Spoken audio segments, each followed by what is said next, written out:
Kepareng sedaya para tamu keparing pakurmatan dawuhipun Sri Atmaja temanten Sarimbit kagem jumeneng rumiyin sumangga sedaya kemawon kepareng jumeneng rumiyin Sri Atmaja temanten Sarimbit badhe kapanggihaken sampun kawis tingal Sri Atmaja temanten kakung anak bagus Rizki sah kaapat dening Rama Ibu tumuju sasana panggih sangandhapipun Tarupagung daya-daya lumampah saya caket sedaya saya ngalila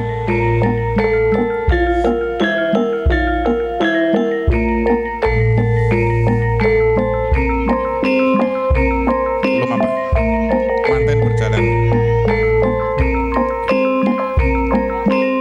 kebugiro kasigek kalajengaken kodhok ngorek candrane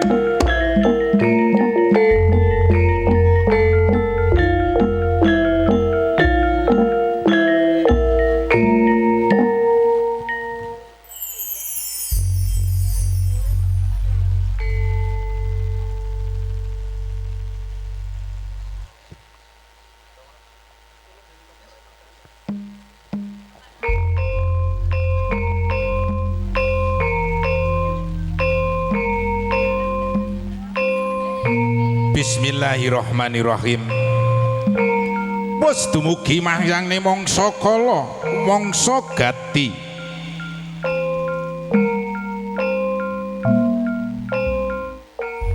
Judhu tetaline mangsa ingkang mastuti lila jaring para kina. Ingkang jinempana ing angin cinandhi ing awiyat saha nulat edi endahing budaya kang luhur. Marsudi mardawaning budaya kang tulus temanten kekalih samiya apagut tingal tempuh ing pandulu catur netra nilambaran budi luhur sigra pinanganten sarwi yembalang gantal winastan gondang kasih memang gondang tutur penganten kekalih tangkepasta puja mantra mantra sekti dening Ki Pujangga ingkang sampun gentur ing teteki budidayane menungsa datan bisa ngungkuli garise kang pepesti yuninggih saking Gusti Allah murbeng dumadi yaiku siji pesti loro jodho telu ayu papat derajat lan pangkat lima bondo lan donya sedaya wonten pangosing Gusti murbeng dumadi Sri Atmaja temanten kakung putri sampun jumeneng jinajaran sesandingan dipun paringi unjukan tirtawening saking Pujangga Agung ingkang sampun gentur ing teteki nyuninggih Pujangga ingkang maringi unjukan kagem weninge manah Sri Atmaja temanten kakung ugi temanten putri gilir gumanti gumantosan dipun unjuk setunggal gelas kurang dipun tambahi malih setunggal lebor kurang saking ngelake mego nganjuk Sri Atmaja temanten kakung sampun jumeneng angidak wonten ing Bokor Kencana wiji dadi menika sampun kawidak dening temanten kakung mugi dadosa generasi ingkang saged nerusaken garising kamulyan saking Rama Ibune benjang Sri Atmaja temanten putri sampun dipun junjung derajat kasingepan sindur ingkang awarna setarta dening Rama Ibu dipun bopong dipun boyong wonten dalem wingking ibu wonten wingking bapa wonten ngajeng minangka anut kagem patuladan dening putra sakalon dipun tuntun dipun boyong wonten kursi palengganipun wonten dalem wingking menika adat Jawa temanten Sarimbit menawi badhe panggih ketah dipun lenggahaken wonten dalem wingking Bapak Ibu sedaya para tamu kaaturan pinarak lenggah malih kanthi sekeca ing penggalih laras moyo candrane di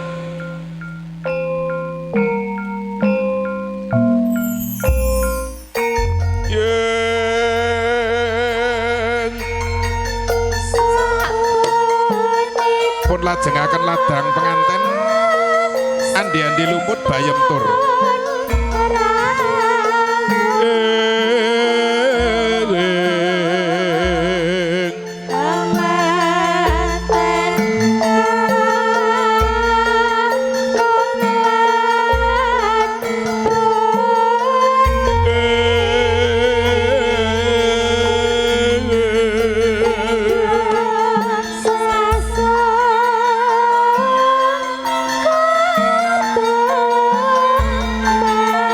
Mojo temanten sampun kalenggahaken tanem jero wonten dalem wingking dening Rama ibunipun sampun pamundutan gambar daya-daya dipun boyong wonten kursi kamulyan nggih kursi gading kencana dipun gading dening Rama ibu tindak lon-lonan punang suku jumangkah sapecak manoleh mangiwa sapecak manoleh manengen kebaing pangati-ngati Sri Atmaja temanten kakung putri kagading dening Rama ibu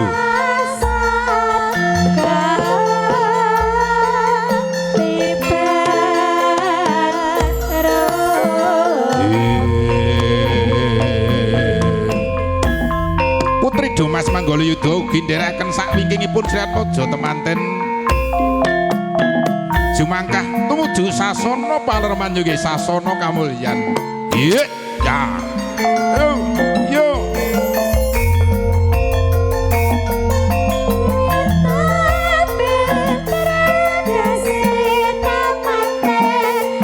Lembar mayang ditaruh di bawah. Ya, di depan duduknya pengantin berdua. Ya.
Pasugatan senek ingkang sampun katur kagem telas kemawon.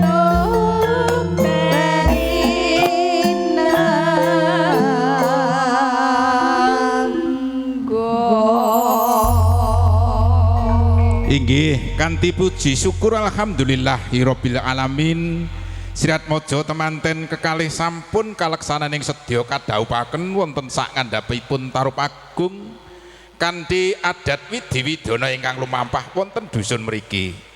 Rahayu wilujeng saking doa pangestu saking sedaya para tamu.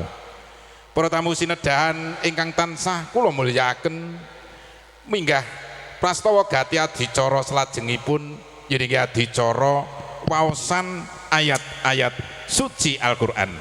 Kepareng dumateng para tamu ingkang nembe wawan pangandikan waosan ayat-ayat suci Al-Qur'an kepareng kendel sawetawis saged midhangetaken ayat-ayat suci ingkang dipunaturaken. Dumateng ingkang sampun kapiji minangka petugas waosan ayat suci yuninggi Mbak Nur Wiryo kepareng ingkang sampun kapiji wekdal Pandayawara kula aturaken sakcekapipun. Bismillahirrahmanirrahim. Assalamualaikum warahmatullahi wabarakatuh. Waalaikumsalam warahmatullahi wabarakatuh.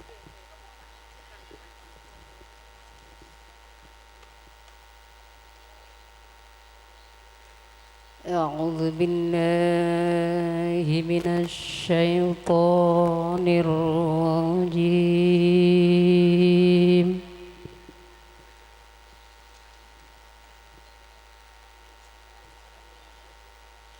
Bismillahirrahmanirrahim.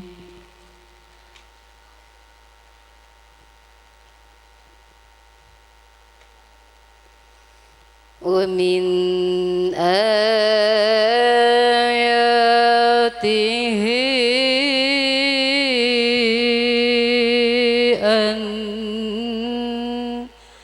خلق لكم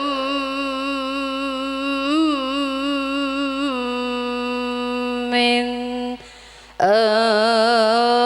أنفسكم أزواجا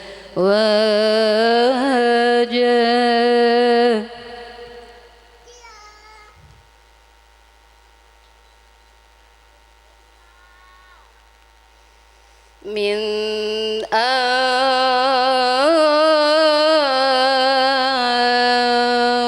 أنفسكم أزواجا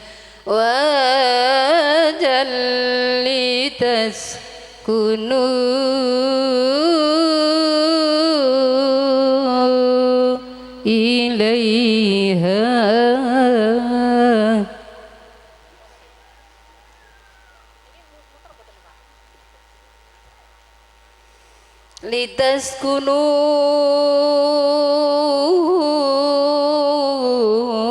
لتسكنوا إليها وجعل بينكم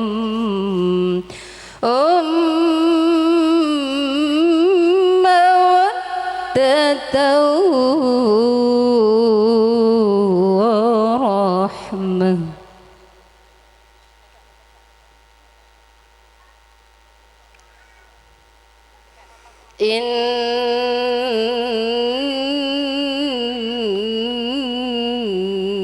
إن في ذلك لآيات لقوم يتفكرون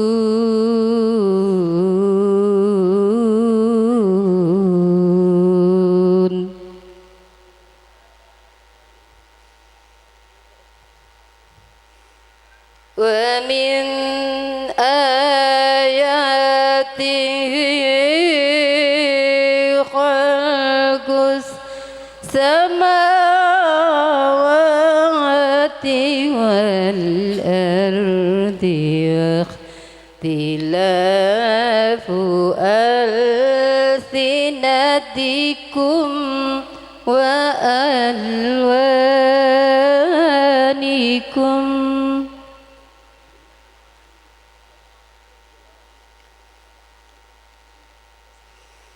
إن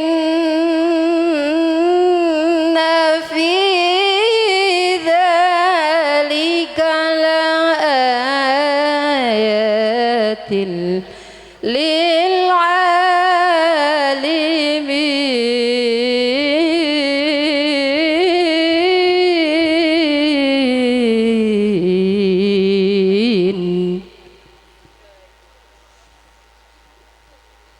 بسم الله الرحمن الرحيم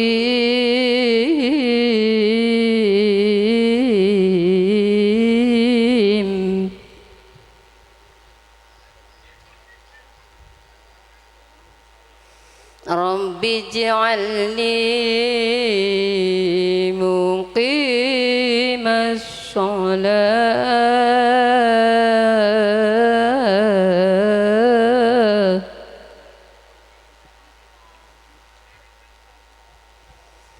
رب اجعلني مقيم الصلاة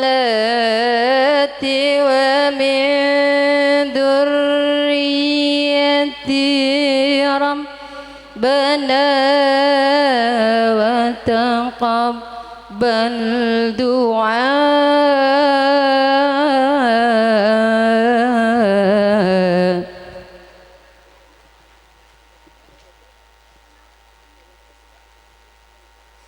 ربنا اغفر لي ولوالدي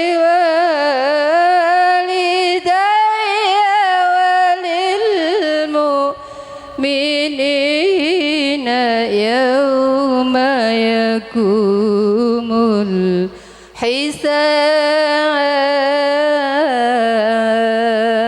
الحساب ربنا اغفر لي ولوالدي وللمؤمنين يوم يقوم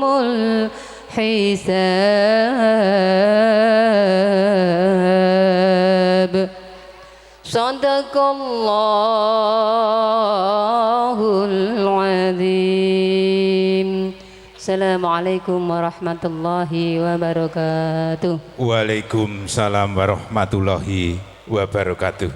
Kanthi waosan ayat-ayat suci Al-Qur'an kala wau saking Ibu Nurwirya.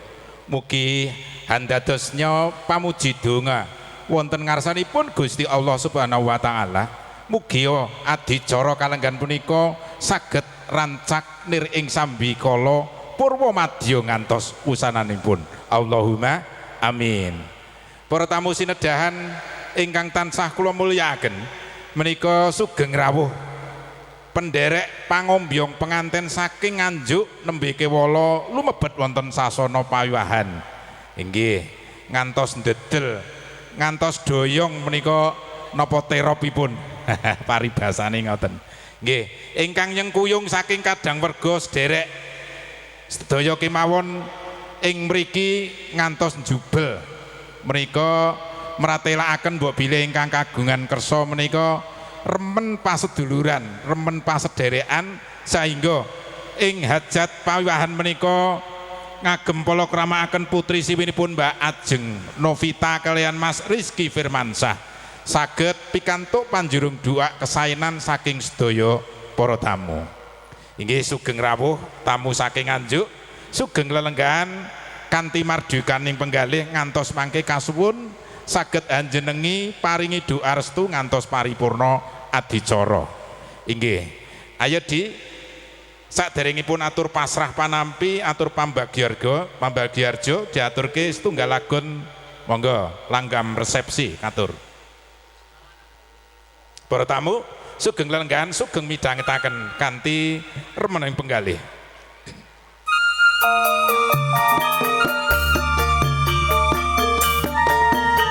Inggih ngambali atur tamu saking Nganjuk derekaken sugeng rawuh sugeng lelenggahan kanthi mardukaning penggalih kasuwun paring puji donga dumateng sehat pojo temanten kekalih Mbak Ayu Ajeng Novita kalian Mbak Mas Rizky Firmansyah.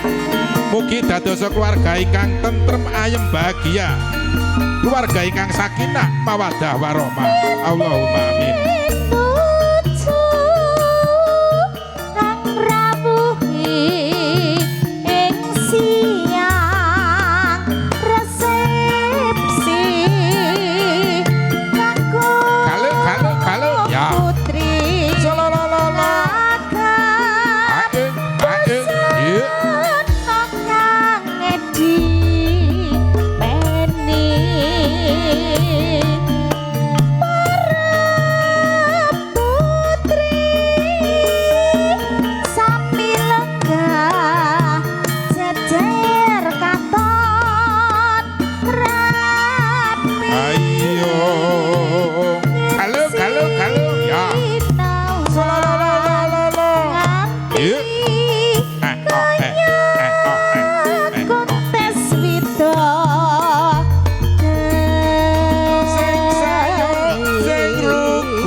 Sapa nok ketoke iki meh? Mantene apa tamune? Dalange. Nek dalang Jenengan ora. lho Pak Dalang. Nek darang orang lirik penyanyine ya ora iso kompak no. Lah nggih niku. Heeh. Ayo nak diaturke yo lanjut. Mesam mesem. Iya. Mantene putri mesam-mesem no. Lah iki lho. Sangkik tresnane karo Mas Kakung nggih Mas Rizky Firmansyah. Delengen to. Le mesem ra wis-wis. Kaya bagus-bagus kok dhewe ae. Jan tir padha irenge gitu. Dasar padha sire, padha senenge. Ha nika. Nika Mbak Ajeng Novita kalian Mas Rizky Firmansyah. Wah, wis jos gandos pokoke. Ayo nak diaturke lajeng. Monggo. Ya guyu.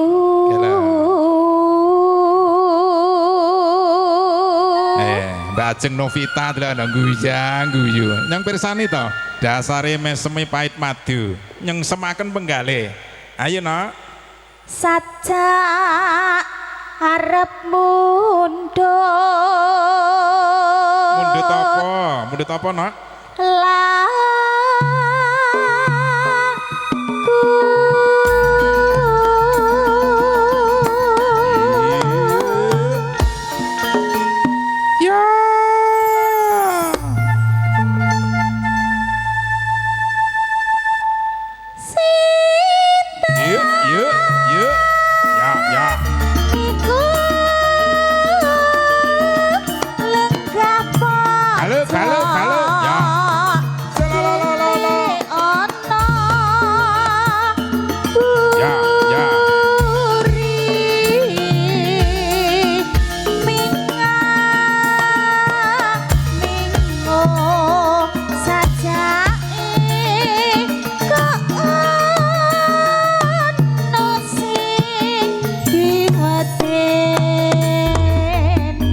Para tamu sedaya kemawon kanthi rena ing penggalih sugeng kedapi pasugatan ingkang sabur katur wonten ngarsa panjenengan.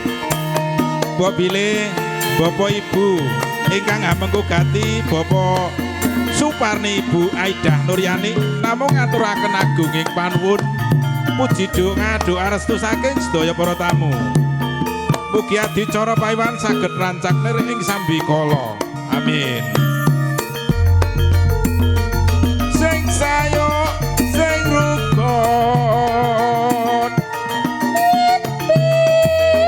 Tuju angrawuhi ing siang resepsi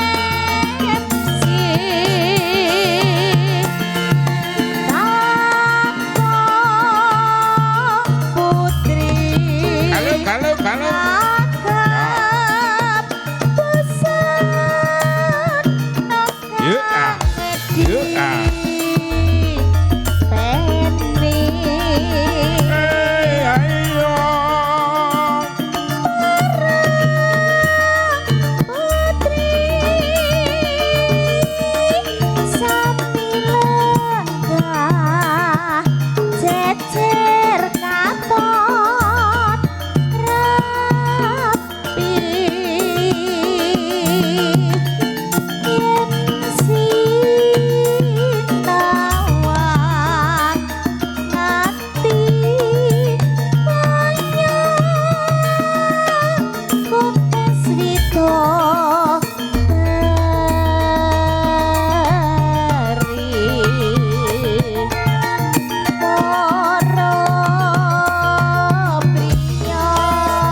kasuwun besan saribit saking Nganjuk daya-daya samapta ing gati mangke wonten pamethuk ing besan.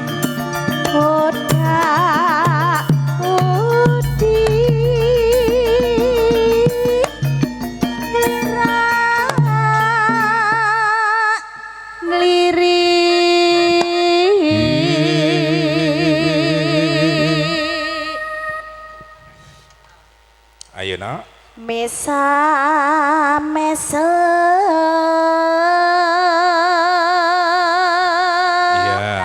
samesem. Guyang-guyu no. Guya guyu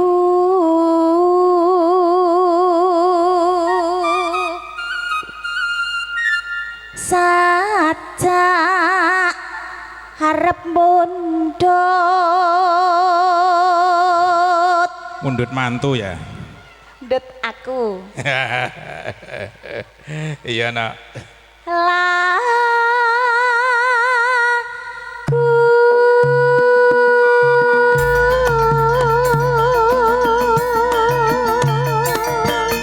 Iya. yo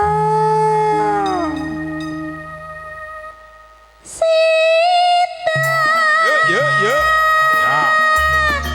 niku lega pojok delik Kalau ya. Yuk.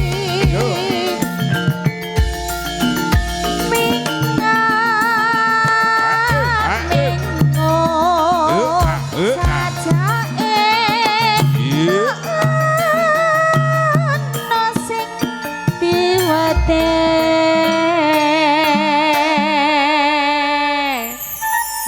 Iki setunggal lagon kalau wau kagem selingan minggah ndungkap prastawa Gati Aditara selajengipun pamethuk ing besan Sarimbit. Sumangga kagem pamethuk ing besan daya-daya lumebet wonten sasana minta pamit kaliyan ingkang hamengku Gati. Menika dereng wonten seratan sinten ing kapiji menapi mboten wonten tindak kemawon besan Sarimbit tumuju sasana palengganipun Sirat Mojo temanten. Monggo diaturke mari kangen di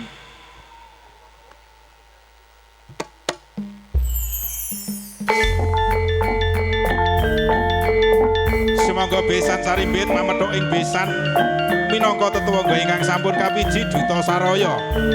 Daya-daya cumaket kalian Rama Ibu minta pamit badhe pamethuk ing besan Sarimbit saking Nganjuk Jawi Wetan. Yuk.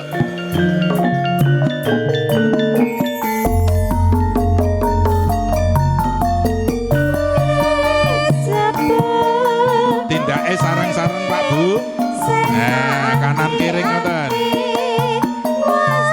Nggih, Bapak Ibu ingkang hamengku Gati jumeneng berdiri. Salaman rumiyin Jawa Tasta. Inggih, sendika dawuh kula badhe ngemban tugas mapethoke besan Bapak Ibu. Yoyodi. Kakangmu nyuwun tulung marang siramu. Papaken besanku Sarimbit supaya bisa regeng swasana lenggah wonten sasana palenggahan Yodi. Sendika dawuh Kang Mas. yen pinuju kekerake Inggih sampun Jawa Tasta pamethuk ing besan tumuju palengganipun palermanipun besan Sarimbit saking Dusun Kalianyar, Dusun Pulosari RT 13 Kecamatan Grogot, Kabupaten Nganjuk. Sakmenika wonten sasana palerman kapapak dening pamethuk ing besan. Nggih, sampun tindak tumuju sasana palermanipun besan Sarimbit.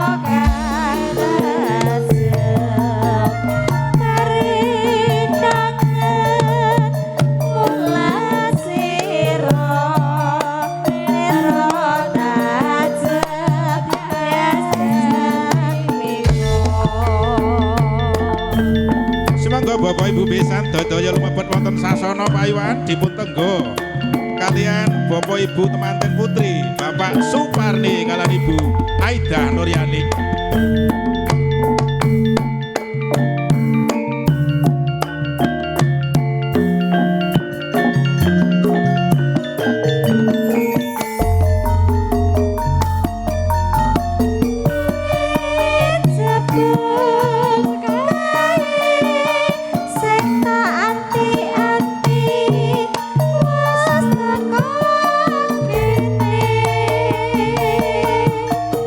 Didangu amargi besane tasik sarapan mbok bilih.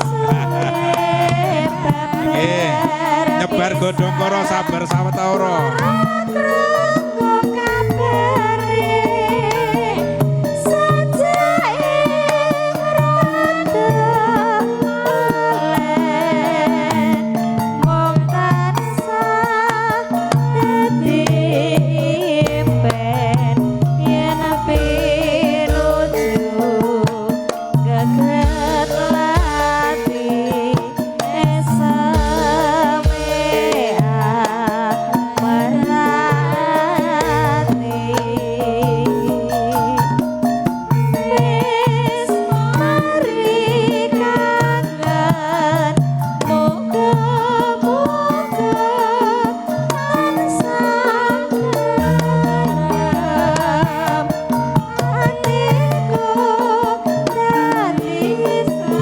Bapak Ibu besan ini Bapak Ibu Sunarto kalian Ibu Siti Aisyah tindak sesarangan gandeng renteng tumuju sasono lenggahipun Bapak Ibu ingkang amengkugati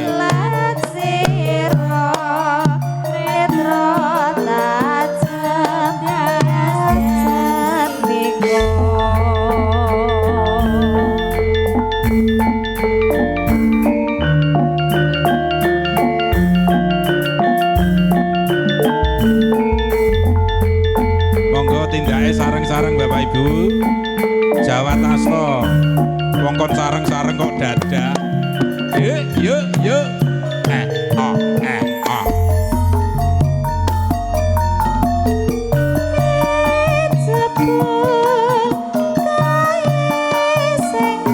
Sumangga Karang Taruna ingkang paring sengkuyung paring pasugatan ingkang sengkut dumregut sumangga paring atur pasugatan dahar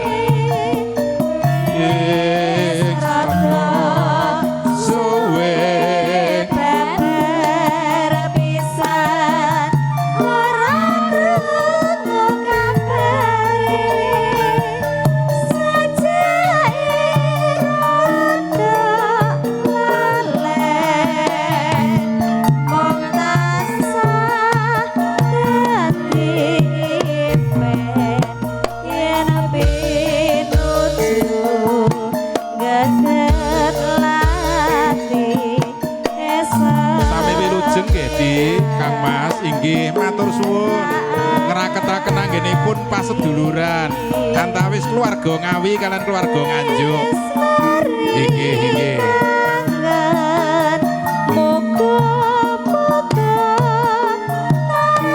sampun paripurna pamethuk ing besan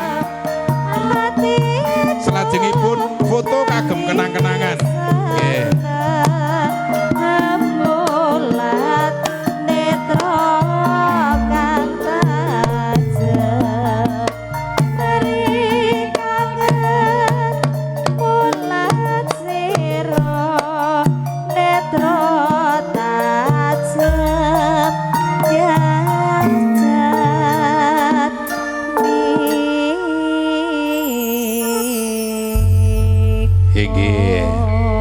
Alhamdulillahirabbil alamin.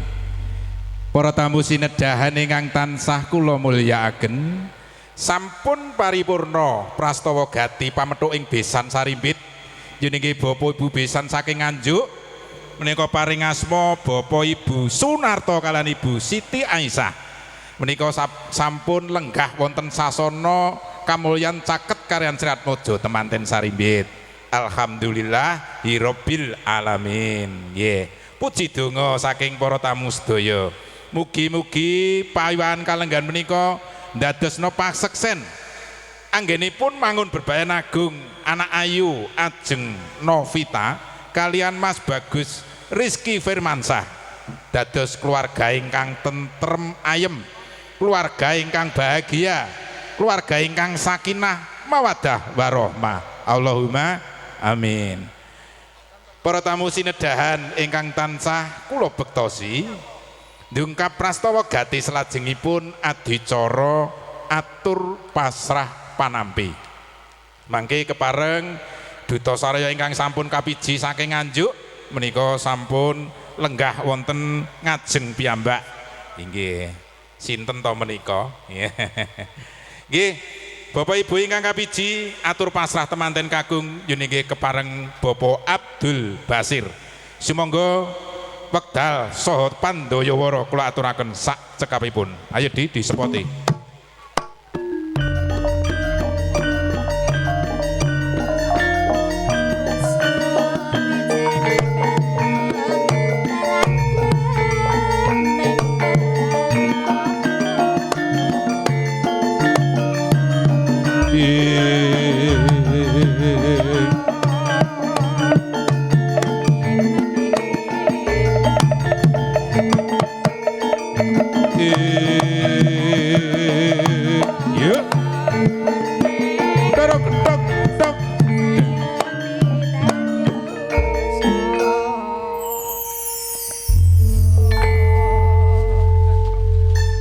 Matur suwun saking wekdalipun kaparingaken. Sugeng siang. Assalamualaikum warahmatullahi wabarakatuh. Salam warahmatullahi wabarakatuh. Alhamdulillah. Bismillahirrahmanirrahim. Alhamdulillahirabbil alamin wa bihi nasta'inu ala umuri dunya waddin. Wassalatu wassalamu ala asrofil anbiya'i wal mursalin wa ala alihi washabihi ajmain. Asyhadu an la ilaha illallah wahdahu la syarika lahu wa asyhadu anna Muhammadan abduhu wa rasuluhu. Allahumma shalli ala sayidina Muhammad wa ala ali sayidina Muhammad. Wala haula wala quwata illa billah ma ba'da. Pangapunten dumateng para punden, pinesepuh, asepuh ingkang sampun pono ing pamawas sabda panutur ingkang kula bekten ingkang kula hormati. Para alim, para ulama, kiai ingkang rinten dalu tasah sumanding kitab wahyu ilahi ingkang kula taati kula hormati. Panipun pangemban panisadyan negari luhuring budi ingkang tasah kula hormati. Ugi dumateng panipun Bapak Besan, Bapak Suparni adalah Ibu Aidah Nuryani ingkang kula hormati. Sedaya tamu undangan kakung Mbah Putri luhuring budi. Pangapunten mriki kawula wantun jumeneng wonten ngarsa panjenengan sedaya. Awit kawula piniji saking panipun Bapak Sunarto dalah Ibu Siti Aisyah ingkang dalam saking tlatah dusun Pulosari, Desa Kalianyar, Kecamatan Ngronggot, Kabupaten Ngajuk. Kalau sowan kinen ngatur atur pasrah saking Ki Bagus Rizky Firmansyah. Anamung saderengipun Bapak Sunarto dalah Ibu Siti Aisyah sedaya keluarga saking Ngajuk, puji syukur wonten ngarsa Allah Subhanahu wa taala. Dinipun apa rikala punika saged sowan wonten dalipun Bapak Suparni dalah Ibu Aidah Nuryani kanthi kawontenan boten manggih arangan setunggal punapa-punapa. Telat sekedhik boten napa-napa Pak Dalang nggih. Selawuhan katur dhateng baginda Nabi Agung Muhammad Rasulullah sallallahu alaihi wasallam ingkang panjenenganipun tansah bimbing didik berjuang negaraken agama Islam saking zaman jahiliyah ngantos samangke fa insyaallah kita ajeng-ajeng sahabat wiji wonten dinten akhir dinten yaumil kiamah. Amin ya rabbal alamin. Sepisan panjenenganipun Bapak Sunarto dalah Ibu Siti Aisyah ngaturaken salam taklim kunjuk dumateng Bapak Suparni dalah Ibu Aidah Nuryani. Ngaturaken nggih menika wasalah. Assalamualaikum warahmatullahi wabarakatuh. Waalaikumsalam warahmatullahi wabarakatuh. Dene kaping kalihipun inggih menika panjenenganipun Bapak Sunarto dalah Ibu Siti Aisyah ingkang pidalem saking tlatah dusun Pulosari, Desa Kalianyar, Kecamatan Ngronggot, Nganjuk. Ing titik kalenggan menika inggih menika masrahaken Kang Putra. Inggih menika Ki Bagus Rizky Firmansyah dumateng pandyanipun Bapak Suparni Dala Ibu Aidah Nuryani. Monggo ing katampi kanthi suka bingah ing pangajab sedulur warga saking Nganjuk anamundungaken Kang putra kalih anggenipun hanggepiru wonten bebayan agung tasah manggiya bagya mulya ingkang sinengka rahayu kanthi nemu basung kasti sageta ing mangke anggenipun rumah tangga bahagia sejahtera keluarga ingkang sakinah mawaddah warahmah ingkang pikantuk momongan putri utawi putra soleh utawi solehah. Amin.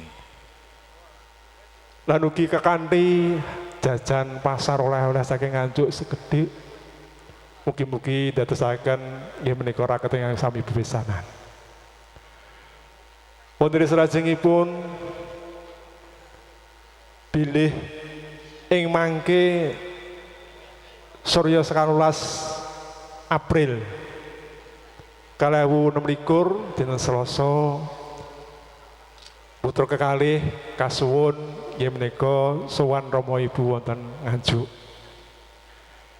Dene salajengipun hamba bilih anggenipun hanglumataraken Kang putra Ki Bagus Rizky Firmansah wonten klenta-klentenipun kirang sahaipun keluarga saking Nganjuk nggih menika Bapak Sunarto Dala Ibu Siti Aisyah nyuwun agung ing pamunten ingkang tanpa pindhan. Lumantar kula pribadi mbok bilih anggen mulung atur pasrah enten cecer dalem matur kawula pribadi nyuwun agung ing pamunten ingkang tanpa pindhan. Saking menika semasa makhiron wassalamualaikum warahmatullahi wabarakatuh. Waalaikumsalam warahmatullahi wabarakatuh. Kanthi tatas titis wijang gamblang atur pasrah temanten kakung saking ingkang hamengku gati yuninggi Bapa ipun Mas Rizky Firmansah menika saking Bapak Sunarto kalian Ibu Siti Aisyah sampun kawedharaken sampun kaaturaken dening keluarga mriki yuninggi keluarga Bapak Suparni kalian Ibu Aidah Nuryani. Kanthi mekaten salajengipun prastawa gati salajengipun atur pambagya arja ugi atur panampi pasrah ingkang sampun kapiji yuninggi boten sanes Bapak Haji Mujahid SAG. Sumangga Bapak Haji Mujahid SAG pandaya warya saha wekdal kula aturaken sakcekapipun.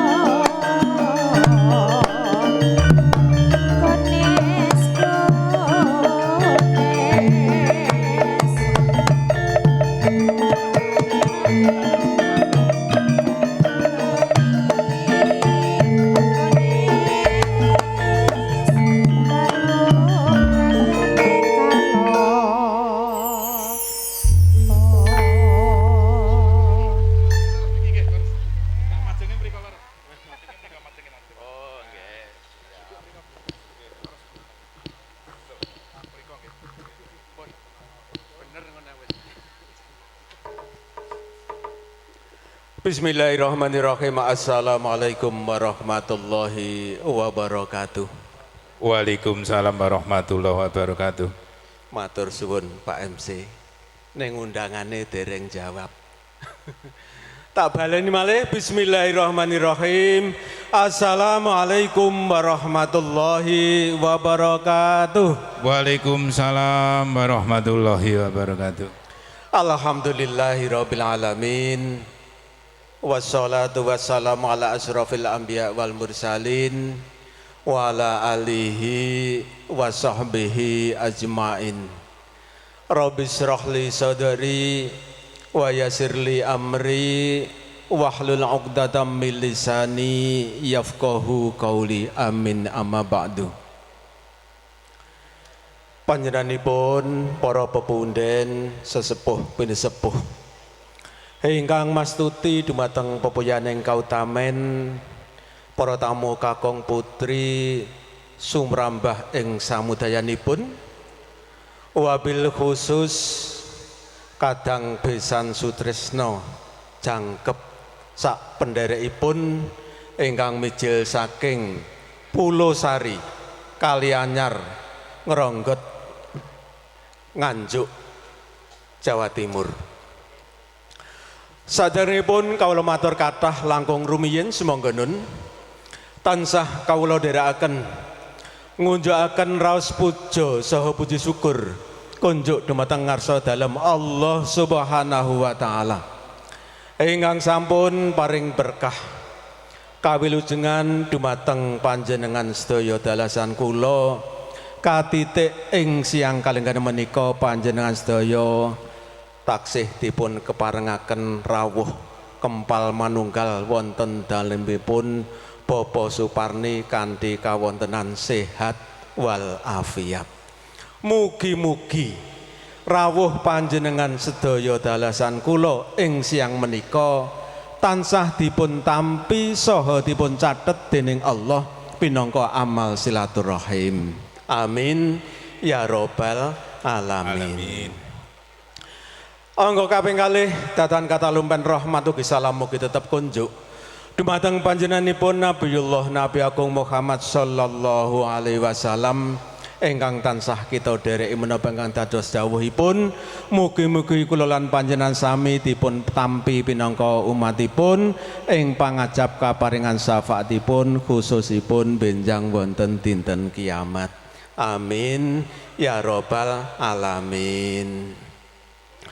Bapak Ibu ingkang kinurmatan keparenga kula ngadeg wonten ngarsa panjenengan sami minangkani sesulih saking panjenenganipun Bapa Suparni sekalian Ibu kinen ingkang angka sepisan ngaturaken pambagya harja jangkep ingkang angka kaping kalih nampi atur pasrah temanten saking Nganjuk Jawa Timur. Dek mau kurang jarine ngeten. Bapak Ibu ingkang angka sepisan kula kinarya sesulih atur pambagya saking panjenenganipun Bapak Suparni sakeluarga. Lumantar kula ingkang angka sepisan panjenenganipun Bapak Suparni ngaturaken sugeng rawuh dumateng panjenengan sedaya ingkang sampun kersa ngrawuhi menapa ingkang dados panyuwunipun utawi undanganipun.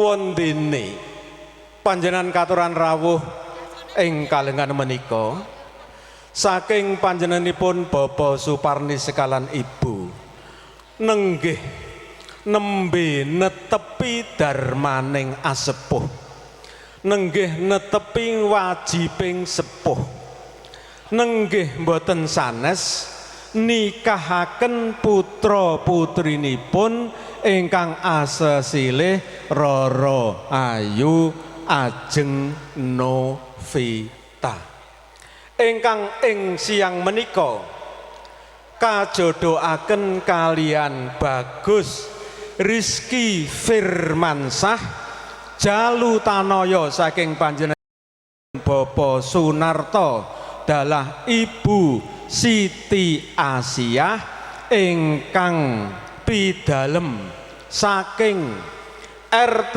13 RW 7 Dusun Pulo Sari Desa Kalianyar Kecamatan Ngronggot Kabupaten Nganjuk Jawa Timur. Wondene menggah ijab saha kabulipun temanten kekalih sampun kalampahan kanthi rahayu wilujeng enjang kala wau kirang langkung tabuh pitu.